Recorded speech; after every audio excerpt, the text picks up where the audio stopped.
Hello students, today we will do complementary slackness theorem.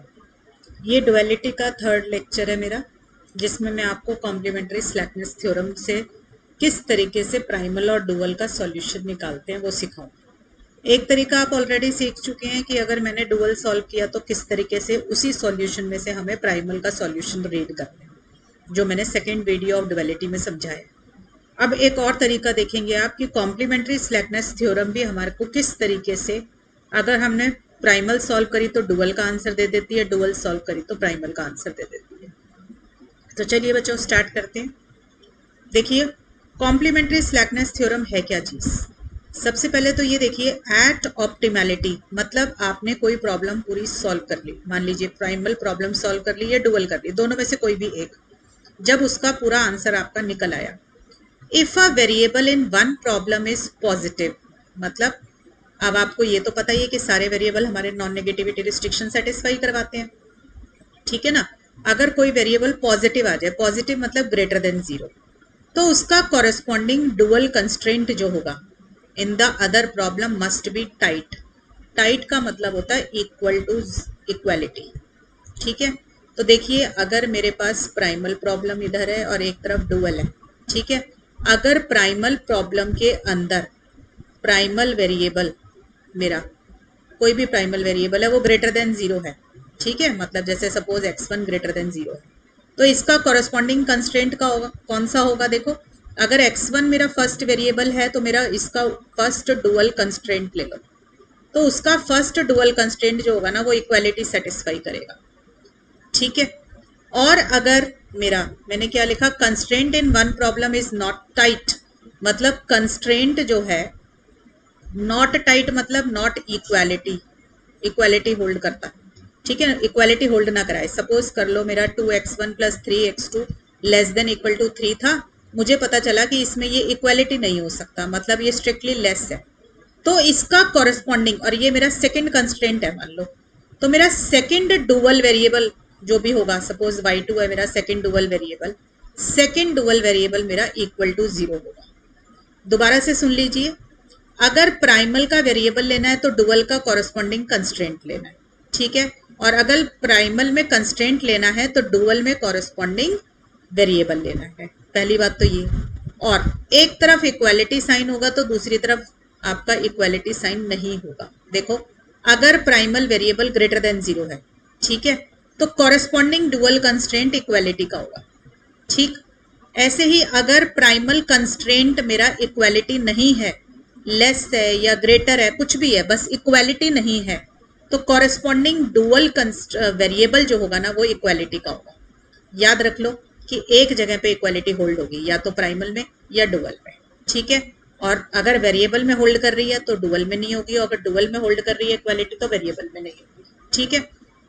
तो ये तो है बेटा कॉम्प्लीमेंट्री स्लैकनेस थ्योरम। अब ये किस तरीके से हम क्वेश्चंस में यूज करते हैं अपना सॉल्व करने के लिए, तो यहाँ मैं आपको ग्राफ से सिखाऊंगी कि मैं एक का ग्राफ बना दूंगी, उसका सॉल्यूशन निकाल लूंगी, तो उसी से ही मैं प्राइमल का भी आंसर निकाल दूंगी या दूसरी प्रॉब्लम का भी आंसर निकाल दूंगी, ठीक है बेटा। तो देखिए क्वेश्चन लेते हैं, maximum z equal to minus x1 plus 3x2 subjected to these two are my constraints and x1 और x2 are greater than equal to 0, ठीक है।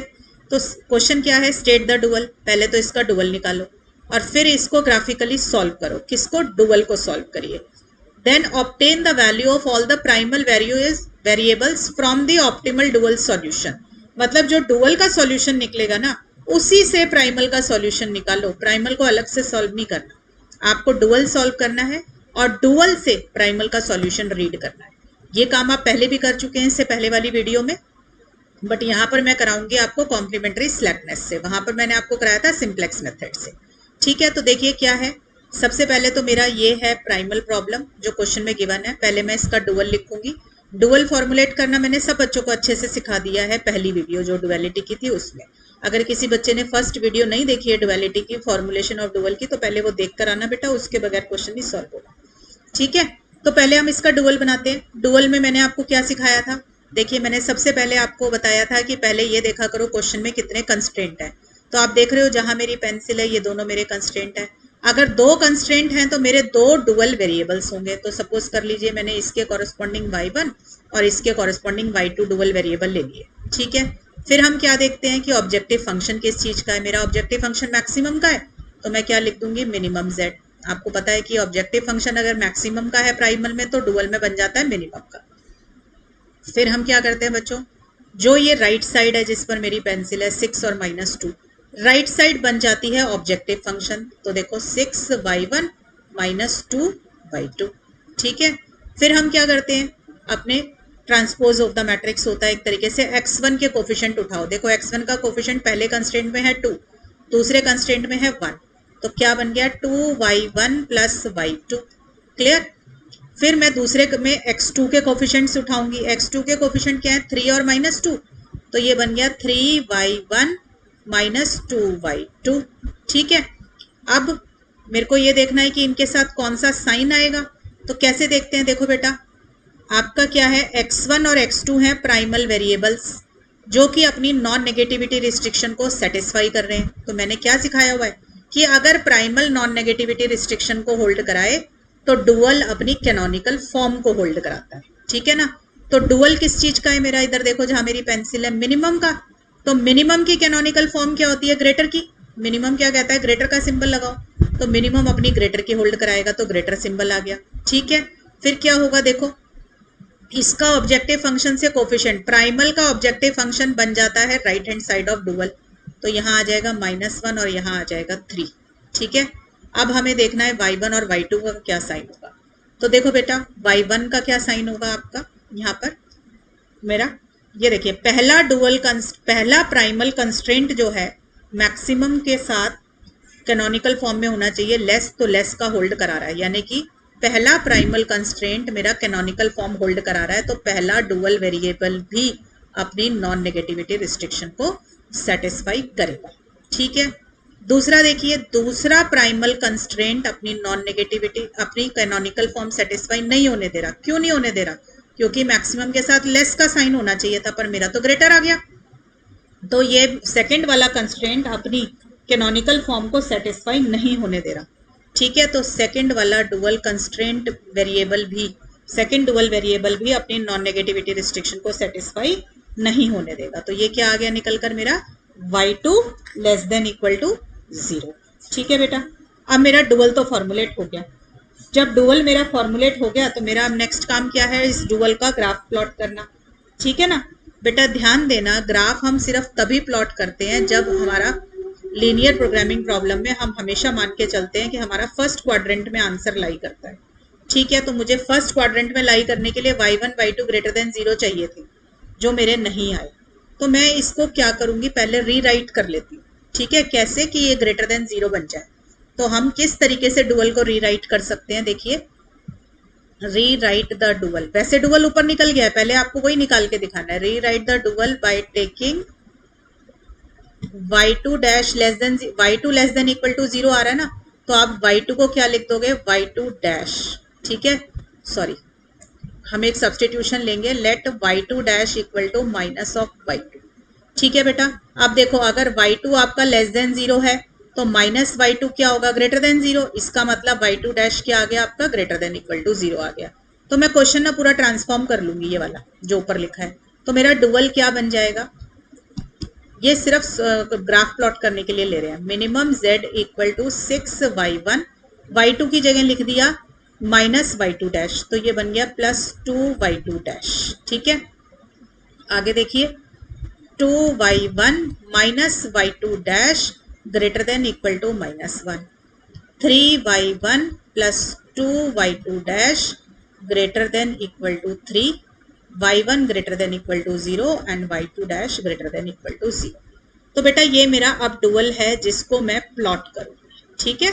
क्वेश्चन में पूछा फॉर्मुलेट करो डुअल, तो यही वाला आंसर है, ये वाला, खाली इतना ही आंसर है। ये मैंने पूरा अच्छे से सिखा रखा है सब बच्चों को डुअल कैसे निकालते हैं, ठीक है। अब उसने मुझे प्लॉट करने के लिए बोला था, तो मुझे पता है कि मैं लीनियर प्रोग्रामिंग प्रॉब्लम में फर्स्ट क्वाड्रेंट में सॉल्यूशन निकालती हूँ हमेशा। तो मेरे को ये y2 > 0 चाहिए था, तो इसको <0 करने के लिए मैंने ये सब्स्टिट्यूशन ले ली, y2 डैश = -y2। तो इससे मेरा y2 डैश के अंदर इक्वेशन बन जाएगी और मेरे वेरिएबल्स नॉन नेगेटिव हो जाएंगे, ठीक है ना। तो मेरा y1 ग्रेटर देन 0 और y2 डैश ग्रेटर देन 0 आ गया।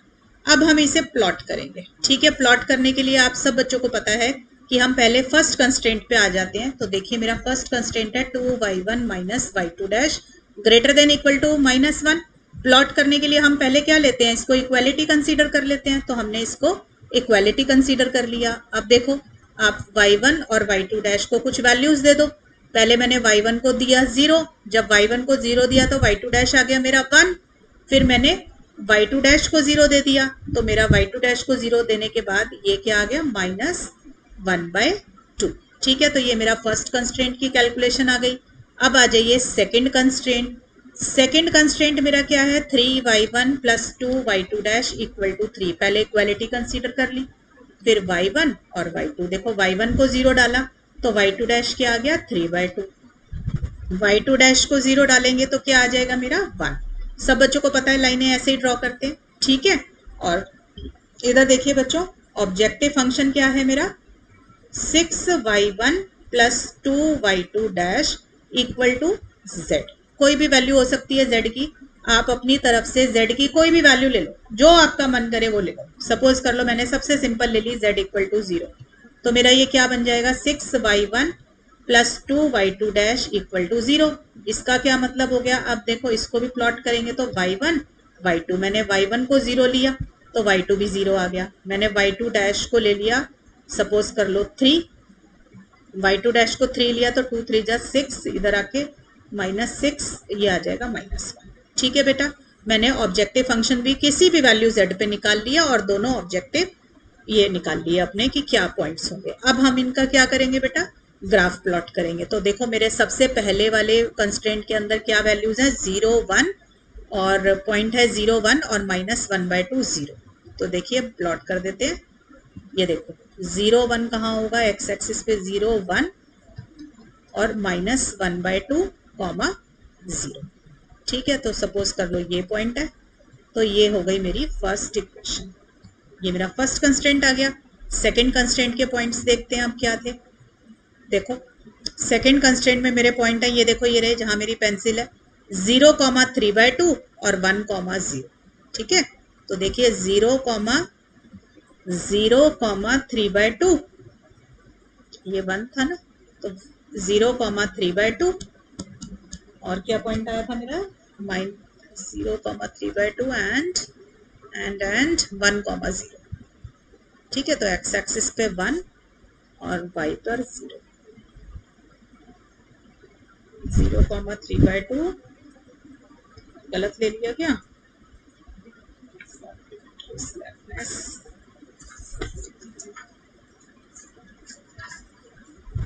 मेरा वेरिएबल सारे थे, I think I have made a mistake over somewhere. एक सेकेंड बेटा, कैलकुलेशन दोबारा चेक कर लें जरा सी। तो ये है मेरा 2y1 minus y2 dash equal to -1, 3y1 plus 2y2 greater than 3। तो मैंने y1 को 0 डाला तो y2 आया 3/2 और y2 को 0 डाला तो ये आया 1।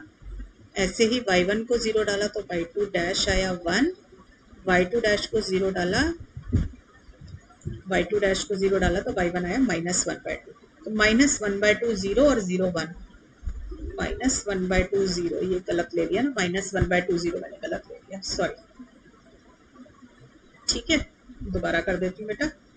ठीक है, तो ये देखो -1/2 0, ये आया था पॉइंट, है ना, -1/2 0।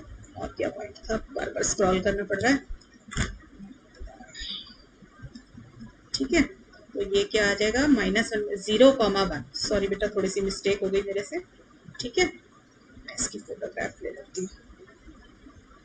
ठीक है, चलिए अब देखिए, -1/2 0 और फिर है हमारा पॉइंट 0, 1।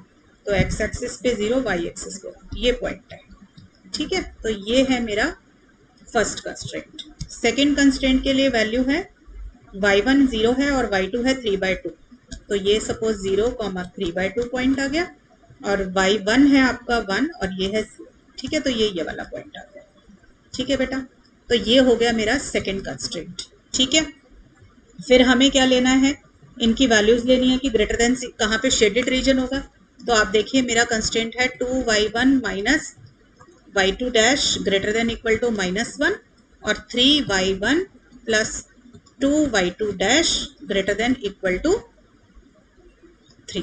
यही कंस्ट्रेंट था मेरा, ठीक है। तो देखिए बच्चों, y1 इस पहले कंस्ट्रेंट में जहां मेरी पेंसिल है, y1 और y2 दोनों को 0 डाल दो। तो y1 को भी 0 डाला, y2 डैश को भी 0 डाला, तो मेरे पास क्या आ गया, 0 ग्रेटर देन इक्वल टू -1। ये स्टेटमेंट मेरी ट्रू है। अगर ट्रू होती है तो हम क्या करते हैं, टुवर्ड्स दी ओरिजिन जाते हैं। मैं बच्चों को याद करा देती हूँ कि टी से ट्रू, टी से टुवर्ड्स दी ओरिजिन, तो हम टुवर्ड्स दी ओरिजिन जाएंगे। तो बेटा देखो मेरा फर्स्ट कंस्ट्रेंट क्या है, ये है मेरा फर्स्ट कंस्ट्रेंट जिस पर मेरी पेंसिल है।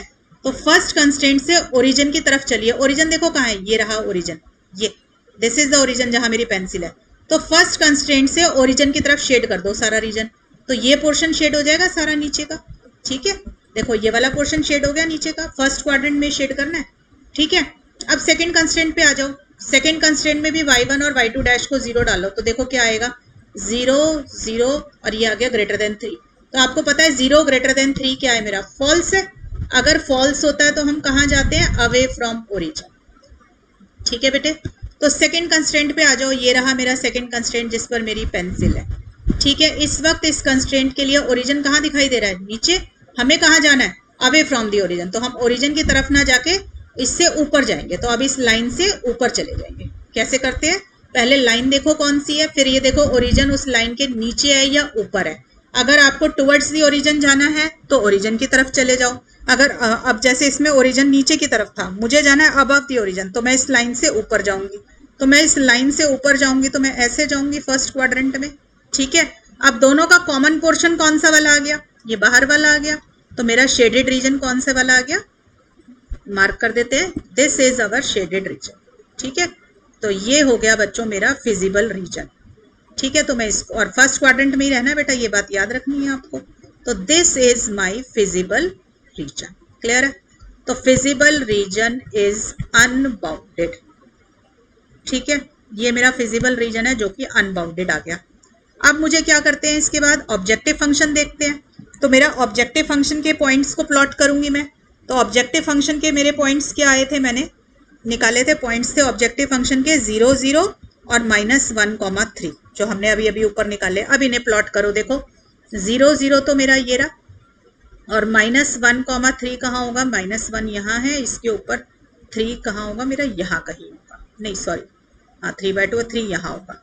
तो आप इन दोनों पॉइंट्स को ज्वाइन कर दीजिए, ठीक है। ये आ गया मेरा। तो ये मेरी किसकी लाइन आ गई, objective function at z equal to 0 की लाइन है, ठीक है।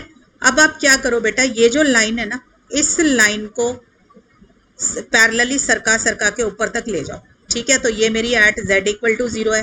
फिर किसी और z पे मेरी वैल्यू क्या आ जाएगी, सपोज कर लो ये आ गई, बिल्कुल पैरेलल चलना है।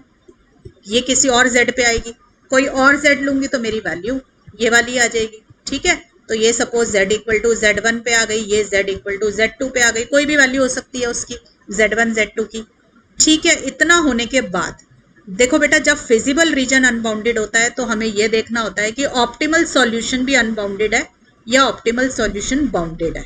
तो तब हमारे को यही वाला मेथड लगाना पड़ता है जो आइसोप्रोफिट लाइन मेथड है, ठीक है। मैंने ग्राफ में सारा समझा रखा है। अब हम क्या करेंगे, मैं अपनी पेंसिल चेंज करके आपको दिखा दूं। मेरा जो ऑब्जेक्टिव फंक्शन था वो क्या था, ऑब्जेक्टिव फंक्शन इस वाले क्वेश्चन में जो मैं प्लॉट कर रही थी, तो वो था मेरा 6y1 प्लस 2y2 डैश, यही था 6y1 प्लस 2y2 डैश, मेरा यही था। आप इसका ना वेक्टर बना लो, सी वेक्टर। सी वेक्टर क्या होगा, देखो इसके कोफिशिएंट उठा लो बस, y1 और y2 डैश की क्या है 6,2। अब आप इस फिगर में 6,2 वेक्टर को मार्क करो, देखो कहाँ होगा। x एक्सिस पे 6 लिया और y एक्सिस पे मैंने 2 लिया, ये होगा 6,2 पॉइंट। आप लोग ग्राफ पे बनाओगे तो बहुत अच्छे से बनेगा। इन दोनों को ओरिजिन से ज्वाइन कर दो, देखो 6,2 जो पॉइंट आ रहा है ये ओरिजिन से ज्वाइन कर दो। बेटा ये टेक्निक आपको किसी ने समझाई नहीं होगी, बट ये टेक्निक बहुत बढ़िया टेक्निक है, ठीक है। ये देखने के लिए कि फिजिबल रीजन अगर अनबाउंडेड है तो हमें ऊपर की तरफ मूव करना है या नीचे की तरफ। अगर फिजिबल रीजन अनबाउंडेड हो तो यूनिक तो आपको बाउंडेड सॉल्यूशन अगर उसमें एग्जिस्ट करता है या अनबाउंडेड एग्जिस्ट करता है, ये देखने का ये बहुत बढ़िया तरीका है। वैसे तो इससे हर क्वेश्चन सॉल्व हो जाता है इस टेक्निक से, चाहे यूनिक सॉल्यूशन का हो, चाहे इनफाइनाइट सॉल्यूशन हो, बाउंडेड ऑप्टिमल सॉल्यूशन हो, अनबाउंडेड हो, every question is to be done by this method. ये बहुत बढ़िया टेक्निक है। तो मेरा बेटा ये हो गया सी वेक्टर। मैं दोबारा से बता देती हूँ ये ग्रीन लाइन से मैंने क्या किया है। देखो इधर ये मेरा ऑब्जेक्टिव फंक्शन है 6y1 + 2y2 dash equal to some z। इसके अंदर से आप कोफिशिएंट उठा लो बस। तो मेरे कोफिशिएंट क्या है 6,2। तो 6,2 मैंने पॉइंट बना लिया और उसको ओरिजिन से ज्वाइन कर दिया। इस वेक्टर का मैंने नाम रखा सी वेक्टर। अगर आपका क्वेश्चन मैक्सिमम का है, जैसे मेरा ऑब्जेक्टिव फंक्शन इसमें किस चीज का है जो मैं प्लॉट कर रही हूँ, अगर आपका मैं देख लेती हूँ एक बार, मेरा ऑब्जेक्टिव फंक्शन है मिनिमम का। अगर ऑब्जेक्टिव फंक्शन मिनिमम का है तो आप -c वेक्टर की डायरेक्शन में मूव करेंगे, और अगर आपका फंक्शन मैक्सिमाइजेशन का है तो आप c वेक्टर की डायरेक्शन में मूव करेंगे। ठीक है, तो अगर c वेक्टर ऐसे ऊपर की तरफ है तो -c वेक्टर कहाँ होगा, नीचे की तरफ। ये वेक्टर की डायरेक्शन होगी -c वेक्टर। दोबारा सुनिए, अगर मैक्सिमम z ओरिजिन से आगे की तरफ गया हुआ है ऐसे, तो मिनिमम z -c वेक्टर कहाँ होगा, अपोजिट डायरेक्शन में, तो नीचे की तरफ। देखो जहां मेरी पेंसिल जा रही है, ये मेरा -c वेक्टर हो गया। अब आपको क्या करना है, अगर क्वेश्चन मैक्सिमम का है तो c वेक्टर की डायरेक्शन में आप मूव कराएंगे अपनी ये ऑब्जेक्टिव फंक्शन लाइन, और अगर आपका फंक्शन मिनिमम का है तो आप अपनी ऑब्जेक्टिव फंक्शन लाइन किस में मूव कराएंगे, -c वेक्टर की फॉर्म में की डायरेक्शन में कराएंगे। तो देखो मेरी ऑब्जेक्टिव फंक्शन की लाइन तो ये रही जिसपे मेरी पेंसिल है। ठीक है, ये मेरी ऑब्जेक्टिव फंक्शन लाइन है, कोई सी भी उठा लो, ये उठा लो या ऊपर वाली जो मर्जी उठा लो। ऑब्जेक्टिव फंक्शन लाइन है, फंक्शन मेरा किस चीज का है, मिनिमम का। तो मैं इसको क्या करूंगी, नीचे की तरफ मूव कराऊंगी। ठीक है बेटा, अपना स्केल जो है इस पर रख लेना, ये डॉटेड लाइन जिस पर मेरी पेंसिल है, और इस लाइन को नीचे की तरफ मूव कराओ। क्यों नीचे की तरफ, क्योंकि -c वेक्टर नीचे की तरफ है। अगर मैक्सिमम का क्वेश्चन होता तो ऊपर मूव कराते c वेक्टर में, मिनिमम का है तो नीचे मूव कराइए। कब तक मूव कराएं इसको, तब तक मूव कराइए जब तक कि आप फिजिबल रीजन से बाहर ना हो जाए। ठीक है बेटा, तो जब आप इसको मूव कराएंगे तो देखो पहले मैं यहाँ थी, फिर मैं और नीचे आऊंगी, ऐसे ऐसे करके यहाँ आऊंगी। ठीक है, और ये करते करते मैं कहाँ टकराऊंगी, इस वाले पॉइंट पे टकराऊंगी। ठीक है, ये वाला जहां मेरी पेंसिल है। इसके बाद मैं फिजिबल रीजन से बाहर हो जाऊंगी। तो मुझे क्या पता चला कि मेरा ऑप्टिमल सॉल्यूशन कहाँ लाई कर रहा है, इस पॉइंट पे लाई कर रहा है मेरा ऑप्टिमल सॉल्यूशन। मैंने लिख दिया OS मेरा कहाँ, मतलब ऑप्टिमल सॉल्यूशन। तो मेरा ऑप्टिमल सॉल्यूशन कहाँ लाई कर रहा है, इस पॉइंट पे कर रहा है। मैं एक बार दोबारा ये पॉइंट एक्सप्लेन कर रही हूँ। देखो आप पहले c वेक्टर बना लो, ओरिजिन से अपना कॉस्ट वेक्टर ज्वाइन करके, और एक बार -c वेक्टर बना लो। क्वेश्चन मैक्सिमाइजेशन का हो तो अपनी ऑब्जेक्टिव फंक्शन लाइन को c वेक्टर की डायरेक्शन में मूव कीजिए। क्वेश्चन मिनिमाइजेशन का हो तो अपनी ऑब्जेक्टिव फंक्शन लाइन को -c वेक्टर की डायरेक्शन में मूव कीजिए। देखो अगर क्वेश्चन मैक्सिमम का होता तो मैं ऑब्जेक्टिव फंक्शन लाइन को c वेक्टर की डायरेक्शन में मूव करती, तो करते करते हम स्पेस में पहुंच जाते और हमारा मैक्सिमम z निकलता है इन्फिनिटी पे। तो हम बोल देते फिजिबल रीजन भी अनबाउंडेड, सॉल्यूशन भी अनबाउंडेड। बट अगर क्वेश्चन हमारा मिनिमम का है तो हमें इसे -c वेक्टर की डायरेक्शन में मूव करना है। तो हम इस लाइन को नीचे की तरफ लेकर आएंगे, तब तक लेके आइए जब तक कि आप फिजिबल रीजन से बाहर ना हो जाए कंप्लीटली। तो हम देखेंगे कि हम लास्ट इस पॉइंट पे टकराते हैं, उसके बाद हम फिजिबल रीजन से बाहर हो जाते हैं। तो ये पॉइंट होगा मेरा ऑप्टिमल सॉल्यूशन। ठीक है, ये पॉइंट क्या है, फर्स्ट और सेकंड कंस्ट्रेंट। देखो दो ब्लू लाइंस जो मैंने बना रखी है फर्स्ट और सेकंड कंस्ट्रेंट की, इनका इंटरसेक्शन पॉइंट है। तो मेरा आंसर किस पर आ गया, इन दोनों के इंटरसेक्शन पॉइंट पर आ गया। तो let us solve the intersection point. हमारा जो दो कंस्ट्रेंट थे, मेरे दो कंस्ट्रेंट कौन से हैं, देखो इधर 2y1 - y2 dash equal to -1 और 3y1 + 2y2 dash equal to 3। ये दोनों है मेरे, इनको आपस में सॉल्व कर दो। कैसे सॉल्व करोगे, देखो पहली वाली इक्वेशन को 2 से मल्टीप्लाई कर दीजिए और फिर दोनों को ऐड कर देना। ठीक है, सबको आता है सॉल्व करना बेटा। मैं लिख देती हूँ, मेरा y1 आ जाएगा 1/7 और y2 डैश आ जाएगा 9/7। ठीक है, तो मैं बोलूंगी कि optimal solution of the dual is at 1/7, 9/7, और इसकी वैल्यू क्या है आप फंक्शन में डाल दो। Minimum z equal to 6y1 + 2y2 dash, आपने वैल्यू डाल दी तो आपका आ गया 6 × 1/7 + 2 × 9/7। तो ये आ गया 6/7, 9 × 2 = 18 तो 24/7। तो ये सॉल्यूशन आ गया डुअल का। ठीक है, तो डुअल तो सॉल्व हो गया। ठीक, अब डुअल तो खत्म हो गया, मुझे अब आंसर देना है अपनी प्राइमल प्रॉब्लम का। ठीक है, अब प्राइमल का सॉल्यूशन मुझे अलग से सॉल्व करके नहीं देना, मुझे इसी कॉम्प्लीमेंट्री स्लैकनेस को यूज करके देना है। तो देखो बेटा कैसे सॉल्व करेंगे हम अपनी प्राइमल प्रॉब्लम का सॉल्यूशन। अब ये काम आएगा सारा मेरा कॉम्प्लीमेंट्री स्लैकनेस का। देखो क्या करना है आपको, आप अपना डुअल कंस्ट्रेंट जो है ना उसको उठा लो। पहला डुअल कंस्ट्रेंट मेरा क्या है, 2y1 minus y3 greater than equal to -1। इसकी लेफ्ट साइड उठाओ। ठीक है, मैंने लेफ्ट साइड ले ली, 2y1 minus y2 dash, 2y1 plus y2 dash. ठीक है, आपने ये उठा लिया 2y1 plus y2 dash left hand side. इसके अंदर ना y1 और y2 डैश का जो आंसर आया वो डाल दो। तो 2y1 प्लस y2 डैश आया था 9/7। ठीक है, मेरा constant 2y1 minus y2 dash है, sorry 2y1 minus y2 dash है। ठीक है, तो 2y1 माइनस y2 डैश में आपने इसको डाल दिया। राइट, तो ये सॉल्व करके क्या आया, -1, यानी कि राइट साइड से मैच हो गया। ठीक है, अगर ये राइट साइड से मैच हो गया इसका मतलब ये कंस्ट्रेंट जो था एक्चुअल में कौन से वाला साइन ले रहा था, इक्वालिटी साइन ले रहा था। ठीक है ना, क्योंकि ग्रेटर देन इक्वल टू का मतलब या तो ग्रेटर है या इक्वल टू है। तो मैंने देखा कि एट ऑप्टिमल सॉल्यूशन क्या था, 1/7 और 9/7। ऑप्टिमल सॉल्यूशन पे ये कैसे होल्ड कर रहा है, इक्वालिटी होल्ड करा रहा है। ठीक है, तो मैंने आपको यही बताया कॉम्प्लीमेंट्री स्लैकनेस में कि ऑप्टिमल सॉल्यूशन पर अगर कंस्ट्रेंट इक्वालिटी साइन होल्ड कराता है तो उसको हम बोल देते हैं टाइट कंस्ट्रेंट। ठीक है, टाइट कंस्ट्रेंट। अगर कंस्ट्रेंट टाइट होता है तो कॉरेस्पॉन्डिंग वेरिएबल ग्रेटर देन 0 होगा। तो ये मेरा फर्स्ट कंस्ट्रेंट था।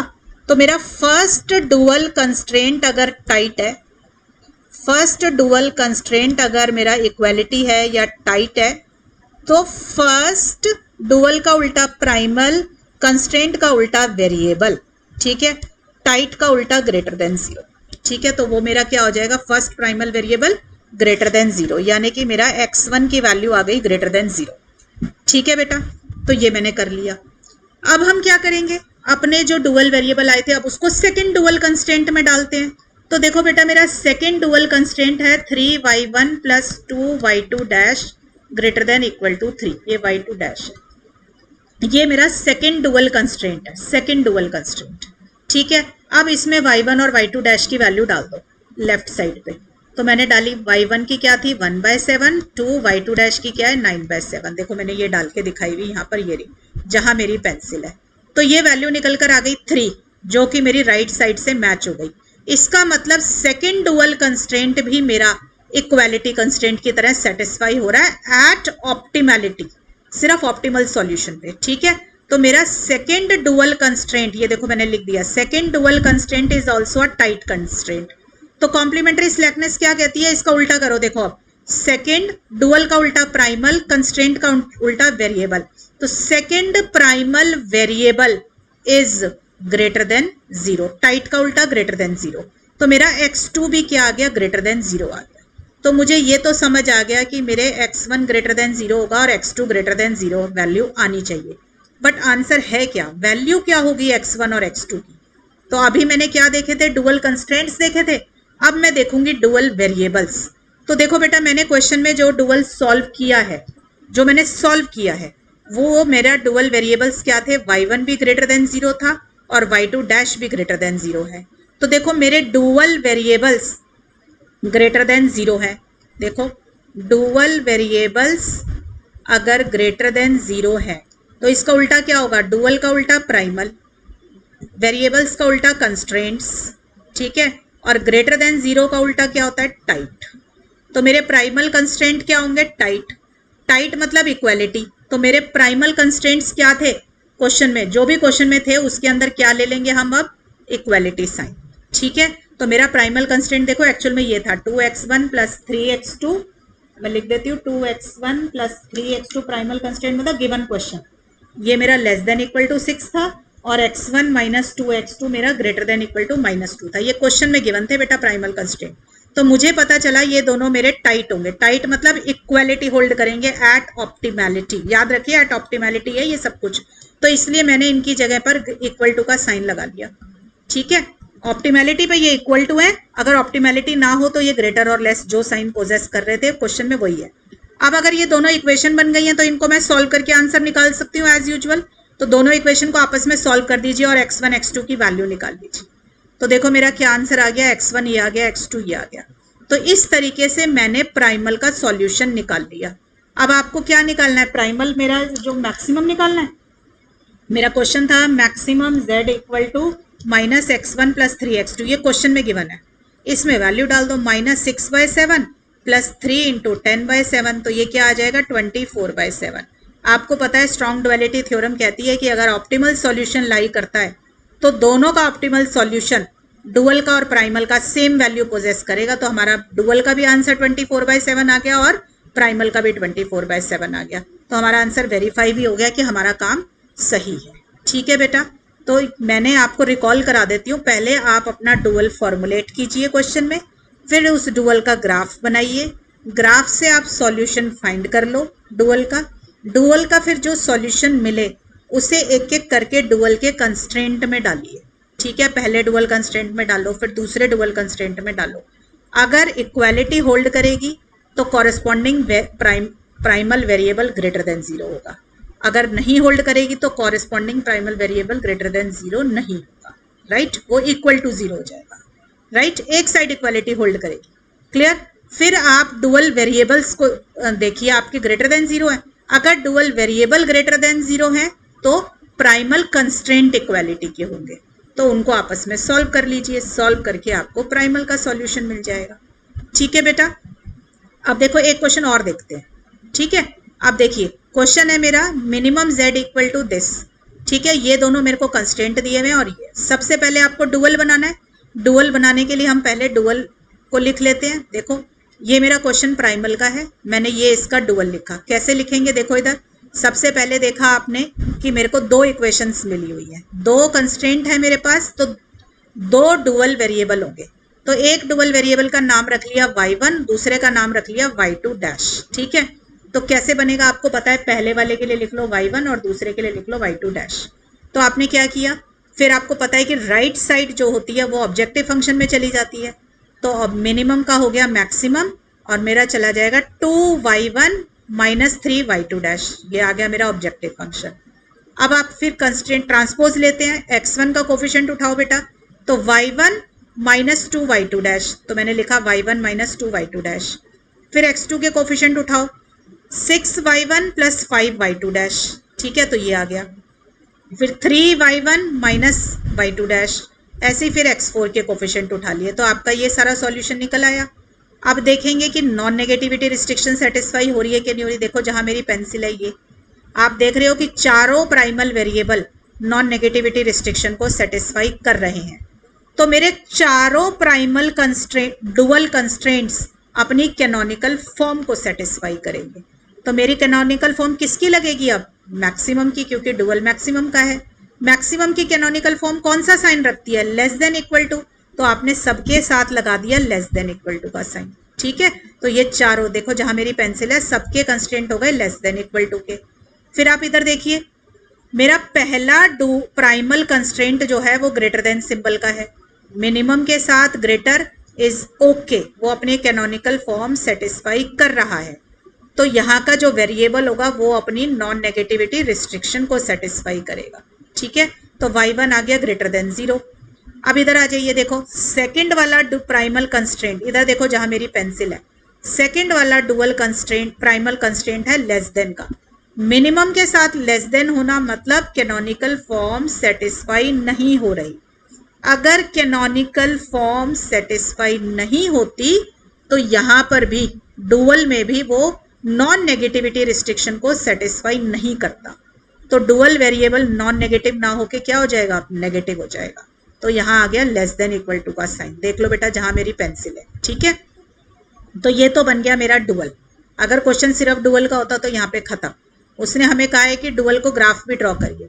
ग्राफ ड्रॉ करने के लिए मैंने आपको बोला है हमेशा फर्स्ट क्वाड्रेंट में फिजिबल रीजन लाई करता है। तो मैं इस y2 dash less than equal to 0 को पॉजिटिव बनाने की कोशिश करूंगी। कैसे पॉजिटिव बनेगा अभी अभी आपको सिखाया, आप सब्सटीट्यूशन ले लो ये वाली। ठीक है, जिसको भी पॉजिटिव बनाना है उसका सब्सटीट्यूशन ले लो, y2 dash equal to minus of y2। अब आप खुद देखिए, अगर y2 डैश लेस देन 0 है तो माइनस y2 क्या हो जाएगा आपका, सॉरी y2 डैश नेगेटिव है तो एक नेगेटिव और लग जाएगा, तो y2 क्या बन जाएगा, पॉजिटिव बन जाएगा। ठीक है, तो इस पूरे क्वेश्चन में y2 डैश की जगह पर आप माइनस y2 डाल दीजिए इस डुअल के अंदर, तो मेरे रीराइट करके ये इक्वेशन बन गई। ठीक है बेटा, क्यों लिखा रीराइट करके डुअल को, क्योंकि y2 dash less than equal to 0 आ रहा था तो ग्राफ नहीं बनता, तो इसको हमने पॉजिटिव बना लिया। इस तरीके से हमारे डुअल के सारे वेरिएबल नॉन नेगेटिव हो गए। तो अब मैं इसका ग्राफ बनाऊंगी। ठीक है बेटा, तो ग्राफ बनाने के लिए सबको पता है इक्वेशंस बनती है, फिर फिजिबल रीजन ढूंढते हैं और आपका ग्राफ बनता है। तो देखो मैंने ग्राफ बना रखा है, मैं आपको दिखा देती हूँ, ये देखो। ठीक है, ये मेरा ग्राफ है, सब बच्चे स्क्रीनशॉट ले लो और ग्राफ खुद बनाना। ठीक है, और ये मेरा फिजिबल रीजन है जो मैंने शेड किया हुआ है। ठीक है, तो this is my feasible region, और जो भी इसके, अब आप देख सकते हो कि फिजिबल रीजन मेरा क्या आया है, बाउंडेड फिजिबल रीजन आया है। अगर बाउंडेड फिजिबल रीजन आता है तो आपकी मर्जी है, आप कॉर्नर पॉइंट मेथड भी यूज कर सकते हैं, और अगर मन करे तो आइसोप्रोफिट लाइन मेथड यूज कर लो, जो आपका मन करे। ठीक है, मैंने एक सेपरेट वीडियो बनाई है ग्राफिकल सॉल्यूशन टू एलपीपी की, उसमें मैंने सारे मेथड सिखाए हैं, हर तरीके का क्वेश्चन सिखाया है। आप वो पढ़ लोगे तो आपको सारे ग्राफ ड्रॉ करने आ जाएंगे। ठीक है, तो आपने इसका ग्राफ बना लिया बेटा। अब इस ग्राफ को हमने देखो कॉर्नर पॉइंट से सॉल्व किया, मैंने कॉर्नर पॉइंट्स जो भी फिजिबल रीजन के आए वो लिख दिए और z की वैल्यू निकाली इन कॉर्नर पॉइंट्स के ऊपर, तो ये मेरी वैल्यू निकल कर आई है। अब हमारा क्या था, मैक्सिमम का था, डुअल मैक्सिमम का था, तो इन सब में मैक्सिमम वैल्यू उठा लो कौन सी वाली है, तो आपने देखा मैक्सिमम वैल्यू 19/5 है आपकी। ठीक है, तो मेरा मैक्सिमम z आ गया 19/5। किस पॉइंट पर आया, y1 इक्वल टू 8/5 और y2 इक्वल टू 1/5। ठीक है बेटा, तो यहां तक तो मेरा डुअल सॉल्व हो गया। ठीक, यहां पे काम खत्म डुअल का। अब डुअल से निकालेंगे हम प्राइमल का सॉल्यूशन। तो देखो बेटा, हमने क्या करना है, सब मैंने आपको यही बताया कि जो सॉल्यूशन डुअल का निकलता है वो एक एक करके सारे कंस्ट्रेंट्स में डालो डुअल के। तो मेरा पहला डुअल कंस्ट्रेंट ये है जिस पर मैंने अपनी पेंसिल रखी है, ये पहला डुअल कंस्ट्रेंट यही है। इसके लेफ्ट साइड पे आप y1 और y2 की वैल्यू डाल दो। तो आपने y1 और y2 की वैल्यू डाली तो आपने देखा वो 2 आ गई, जो कि राइट साइड से मैच हो गई। इसका मतलब फर्स्ट डुअल कंस्ट्रेंट जो है वो आपका टाइट है, इक्वालिटी होल्ड करा रहा है ना, तो फर्स्ट डुअल कंस्ट्रेंट में आपका टाइट आया है। तो इसका उल्टा क्या होगा, देखो फर्स्ट डुअल का उल्टा प्राइमल, कंस्ट्रेंट का उल्टा वेरिएबल और टाइट का उल्टा ग्रेटर देन 0। तो मेरा फर्स्ट प्राइमल वेरिएबल आ गया ग्रेटर देन 0। ठीक है बेटा, अब आगे और चलते हैं। ठीक, देखिए अब मैंने क्या किया, सेकेंड, अब जो मेरा ये वैल्यू आई थी y1 और y2 की, इसको सेकेंड डुअल कंस्ट्रेंट में डाला। सारे कंस्ट्रेंट्स में डालना है, जितने भी कंस्ट्रेंट होंगे डुअल के सब में डालिए। ठीक है, तो मैंने सेकेंड डुअल कंस्ट्रेंट मेरा ये वाला था। ठीक है, तो मैंने इसमें डाला, y1 की वैल्यू 8/5 डाल दी, y2 की वैल्यू 1/5 डाली, इसको सॉल्व किया तो मेरा आंसर देखो अब की बारी राइट साइड से मैच नहीं हुआ। मेरा आंसर लेस देन 15 मेरी राइट साइड थी, मेरा आंसर लेस का आया है। ठीक है, इक्वालिटी नहीं आई, लेस आया। इसका मतलब मैं क्या बोलूंगी कि second dual constraint is not an equality constraint, not tight. तो देखो बेटा, इसका उल्टा करते हैं, सेकेंड डुअल कंस्ट्रेंट जो है मेरा नॉट टाइट आया है। ठीक है, इसका उल्टा करो, सेकेंड डुअल का उल्टा प्राइमल, कंस्ट्रेंट का उल्टा वेरिएबल। नॉट टाइट है ना, मतलब नॉट इक्वल, तो अब की बारी हमारा क्या हो जाएगा, इक्वल टू 0। मैंने आपको बताया एक साइड इक्वल टू का साइन है, अगर कंस्ट्रेंट में इक्वल नहीं है तो वेरिएबल में इक्वल आएगा। ठीक है, टाइट का उल्टा होता है आपका ग्रेटर देन 0, तो नॉट टाइट का उल्टा क्या है, इक्वल टू 0। तो हमारा सेकेंड प्राइमल वेरिएबल आ गया इक्वल टू 0, यानी कि मुझे पता चल गया मेरा x2 क्या है, 0 है। ठीक है बच्चों, ये नया पॉइंट था जो पिछले क्वेश्चन में नहीं आया था। तो x2 मेरा आ गया 0 बाय कॉम्प्लीमेंट्री स्लैकनेस। ठीक है, फिर हमने क्या किया, अब जो ये वैल्यू आई थी मेरी, यही वाला डुअल का सॉल्यूशन, इसको मैंने थर्ड कंस्ट्रेंट में डाला। तो थर्ड कंस्ट्रेंट में जब लेफ्ट साइड पे डाला तो मैंने देखा ये राइट साइड से मैच हो गई। इसका मतलब third dual constraint is a tight constraint. Third constraint क्या है मेरा, टाइट कंस्ट्रेंट है। अगर थर्ड कंस्ट्रेंट टाइट है तो इसका उल्टा करो, थर्ड डुअल का उल्टा प्राइमल, कंस्ट्रेंट का उल्टा वेरिएबल। तो मेरा थर्ड प्राइमल वेरिएबल टाइट का उल्टा ग्रेटर देन 0, तो ग्रेटर देन 0 आ जाएगा। तो मुझे पता चला x3 मेरा ग्रेटर देन 0 है। समराइज कर लो, देखो x1 ग्रेटर देन 0 आया, x2 इक्वल टू 0 आया है और x3 ग्रेटर देन 0 आया है। ठीक है, अब हमें देखने हैं, अभी तक हमने डुअल कंस्ट्रेंट्स देखे थे ना, अब डुअल वेरिएबल्स देखेंगे। अच्छा, अभी एक कंस्ट्रेंट और है, फोर्थ कंस्ट्रेंट में भी डाला आपने। फोर्थ कंस्ट्रेंट में डाला तो आपने देखा अब की बार left hand side right hand side से छोटी आई है। ठीक है, मतलब फोर्थ डुअल कंस्ट्रेंट जो है आपका इज नॉट टाइट, वो टाइट नहीं है। अगर टाइट नहीं है तो इसका उल्टा क्या होगा, देखो, फोर्थ डुअल का उल्टा प्राइमल, कंस्ट्रेंट का उल्टा वेरिएबल। नॉट टाइट मतलब इक्वल टू 0, उसका उल्टा क्या होता है, इक्वल टू 0। तो फोर्थ प्राइमल वेरिएबल मेरा इक्वल टू 0 आ गया, यानी कि x4 मेरा 0 आ गया। ठीक है, कॉम्प्लीमेंट्री स्लैकनेस थ्योरम ने बताया x4 0 आ गया। तो देखो मेरा x2 0 आ गया और x4 0 आ गया, और मुझे ये पता चल गया x1 और x3 मेरे ग्रेटर देन 0। अब आगे देखिए, अब वेरिएबल्स की बात करेंगे। आप देखो y1 y2 दो मेरे डुअल वेरिएबल्स थे, और मैंने जिसको सॉल्व किया था, जिसका मैंने ग्राफ बनाया था, उसमें मैंने दोनों ग्रेटर देन 0 लिए थे ना। तो मेरे दोनों प्राइमल, दोनों डुअल वेरिएबल्स ग्रेटर देन 0 है।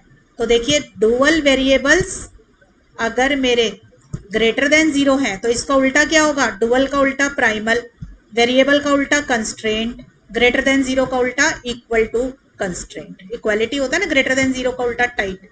तो मेरे प्राइमल कंस्ट्रेंट क्या हो गए, टाइट हो गए। टाइट मतलब इक्वालिटी। तो मेरे प्राइमल कंस्ट्रेंट कौन से थे, जो पूरे पूरे लिखे हुए थे, मैं दोबारा लिख देती हूँ। प्राइमल कंस्ट्रेंट मेरे कौन से हैं, एक बार दोबारा समझा दूँ आपको। प्राइमल कंस्ट्रेंट मेरे देखो बेटा ये थे, दिस वन प्लस ये। ठीक है, ये थे मेरे प्राइमल कंस्ट्रेंट, जो क्वेश्चन में गिवन होते हैं वो प्राइमल होते हैं, जो हम निकालते हैं वो डुअल थे। ठीक है, ये थे मेरे दोनों प्राइमल कंस्ट्रेंट जो क्वेश्चन में गिवन है। राइट, अब देखो मुझे पता चल चुका है x2 मेरा 0 है और x4 0 है, तो ये टर्म्स तो चली गई, तो मैंने इनको गायब कर दिया। तो मेरे पास क्या बच गया, x1 plus 3x3 minus 2x1 minus x3 बच गया। और मेरे को क्या पता चला, प्राइमल कंस्ट्रेंट टाइट है। टाइट मतलब ये क्या होना चाहिए, ये वाला साइन ग्रेटर और लेस के हटके इक्वल टू आ जाना चाहिए।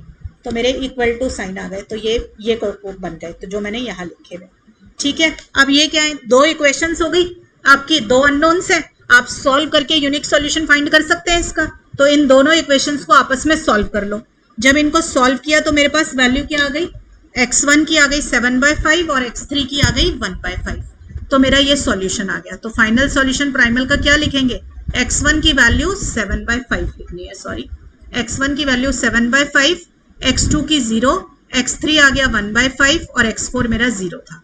अब जो भी ये सॉल्यूशन निकला इसको ऑब्जेक्टिव फंक्शन में डाल दीजिए। जो गिवन फंक्शन का आपका ऑब्जेक्टिव फंक्शन था ना, सॉरी ये मैक्सिमम नहीं है, ये मिनिमम वर्ड है। ठीक है, गिवन ऑब्जेक्टिव फंक्शन जो था उसमें डाल देंगे आप। मिनिमम z के आगे आपके पास 19/5, यही आपका मैक्सिमम भी आया था। आपको पता है स्ट्रॉन्ग डुअलिटी कहती है कि अगर दोनों के पास ऑप्टिमल सॉल्यूशन है तो वो दोनों की objective function value optimal solution पे सेम आएगी। तो ये मेरा सॉल्यूशन किसका निकल आया, प्राइमल का।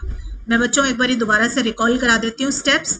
सबसे पहले जो भी गिवन क्वेश्चन है उसका डुअल फॉर्मुलेट करो, फिर उस डुअल का ग्राफ बनाओ, ग्राफ बना के डुअल का सॉल्यूशन निकाल लो। जो डुअल का सॉल्यूशन आए उसको एक एक करके आप डुअल कंस्ट्रेंट्स में डालो। पहले में डालो, फिर दूसरे में, फिर तीसरे में, फिर जितने भी है सब में डालो। अगर कंस्ट्रेंट के अंदर left hand side right hand side के बराबर आ जाए तो corresponding primal variable greater than 0 होगा। और अगर लेफ्ट साइड राइट साइड के बराबर ना आए तो कॉरेस्पॉन्डिंग प्राइमल वेरिएबल 0 हो जाएगा आपका। ठीक है, फिर इसी तरीके से आप अपने डुअल वेरिएबल्स को देखिए कि वो ग्रेटर देन 0 है, वो तो होंगे क्योंकि आपने ग्राफ बनाया है। तो कॉरेस्पॉन्डिंग जो भी आपके कंस्ट्रेंट्स होंगे वो क्या हो जाएंगे, इक्वालिटी हो जाएंगे। तो आप उन दोनों को इक्वालिटी कंस्ट्रेंट लेके इक्वेशन बना के सॉल्व कर दो, आपको डुअल का सॉल्यूशन, प्राइमल का सॉल्यूशन मिल जाएगा। ठीक है बेटा, so this is all about complementary slackness theorem. मैंने प्राइमल से डुअल कैसे सॉल्व करते हैं और डुअल से प्राइमल कैसे सॉल्व करते हैं, दो तरीके सिखाए हैं। एक कॉम्प्लीमेंट्री स्लैकनेस जो इस वीडियो में समझाया, और एक सिंप्लेक्स मेथड जो मैंने इससे पहले वाली वीडियो में समझाया। ठीक है बच्चों, so this is all about complementary slackness theorem.